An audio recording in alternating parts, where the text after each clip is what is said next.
In today's episode, what we shall be seeing is what are the factors to avoid when you draft a resume. How to draft a resume, that I will be discussing in some other episode. Watch out for that. In today's edition, what we'll be seeing is what are the mistakes to avoid, what are the don'ts when you draft your resume. A resume is what? A resume is a product brochure where you are the product. You are being showcased. So what are the don'ts? Let us see. Number one, don't be self-obsessed in your resume. Confused? I'll clear it for you. Normally we start with a career objective, which talks so much about what you dream to become, what your aspirations are. How does it help, or how is it of interest to any potential employer? Rather, they are your dreams, your aspirations. I would say rephrase your objective, career objective, in such a fashion that you are talking about your strengths. You are highlighting how well you can be a value addition to a potential recruiter. What sort of an experience, what is the wealth of experience you carry, and what sort of a meaningful position you will be able to hold in any future assignment. That should be your point number one.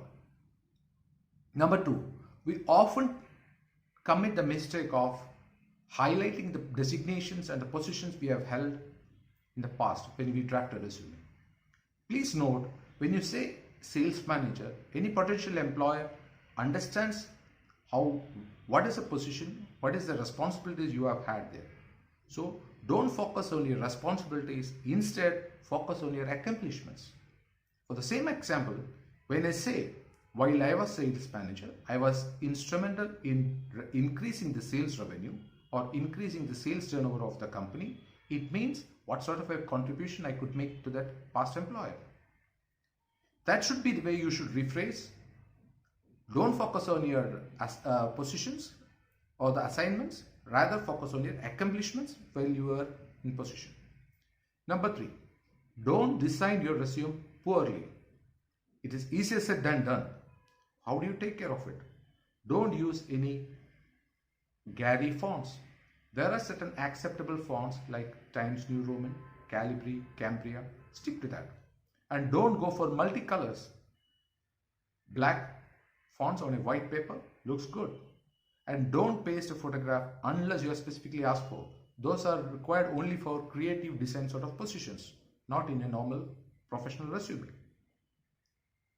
The next point, don't be too long, don't be too short.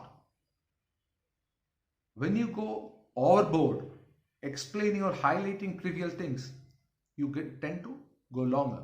Your resume should ideally be not more than a page or max two, 1 or 2 pages, not more than that. And don't go too short. When you go too short, you tend to avoid salient features of your accomplishments. Don't do that. And the next point, don't adopt the same resume for all purposes. One size fits all. It's a wrong approach. For each job application, you need to customize your resume. And last but not the least, don't ever go wrong with your personal information. I mean, be very careful not to give wrong email IDs or going wrong with your contact details. So these are the points which you need to take care. All the best.